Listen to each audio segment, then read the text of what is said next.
બિગલ ફૂંકાઈ ગયું છે. સોશિયલ મીડિયાના ભયંકર વ્યસન સામે યુદ્ધના મંડાણ થઈ ગયા છે. નમસ્કાર દોસ્તો, પ્રોજેક્ટ પરમના પ્લેટફોર્મ પરથી હું પરાગ રાવલ. મોબાઈલ અને સોશિયલ મીડિયાના એડિક્શન એ કોરોના કરતાં પણ ભયાનક છે. કોરોના તો ખાલી મનુષ્યનો જીવ જ લેતો, જ્યારે આ તો આપણી આવનાર પેઢી બરબાદ કરી રહ્યું છે. પરંતુ હવે ચિંતા કરવાની જરૂર નથી, કારણ કે હર ઘર સજ્જ થઈ રહ્યું છે. ગુજરાતભરના વાલી મિત્રો તૈયાર થઈ રહ્યા છે. આવો જોઈએ.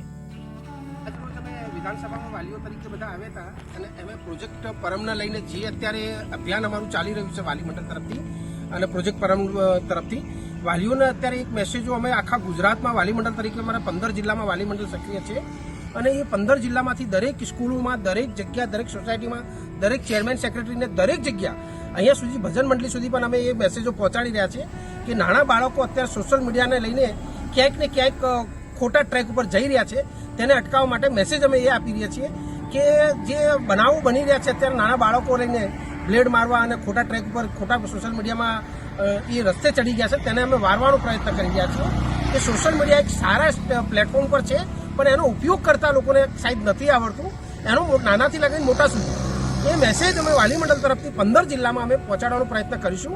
અને એ મેસેજ એવો હશે કે સોશિયલ મીડિયાનો સારો ઉપયોગ શિક્ષણ મંત્રી તરફથી, ગુજરાત ગવર્મેન્ટ તરફથી, પરમ જે પ્રોજેક્ટના જે ચેરમેન પરાગભાઈ તરફથી એને લઈને જે અમે કરી રહ્યા છીએ એ મેસેજ અમે દરેક સ્કૂલોમાં, દરેક જિલ્લામાં પહોંચાડવાનો પ્રયત્ન કરીશું અને તેનો સારો એવો એક પ્રભાવ પડે અને એક સારા ટ્રેક ઉપર વાલીઓ અને વિદ્યાર્થીઓ અને મોટા લોકો એને જોડાય અને તેનો રિટર્ન જે છે એ સારો એક મળે અને આપણું શિક્ષણ અને ગુજરાતનું આગળના આવનારું ઘડતર એ સુધરી જાય અને સુધરતું રહેશે.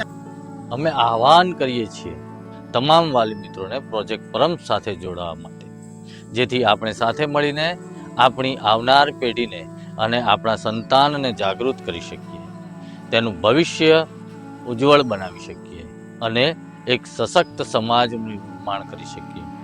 પ્રોજેક્ટ પરમ સાથે જોડાવા માટે ડિસ્ક્રિપ્શનમાં નીચે નંબર આપેલ છે, તો વોટ્સઅપના માધ્યમથી અથવા તો એમને ફોન કરીને આપ સર્વે અમારી સાથે જોડાવ તેવી પ્રાર્થના. નમસ્કાર.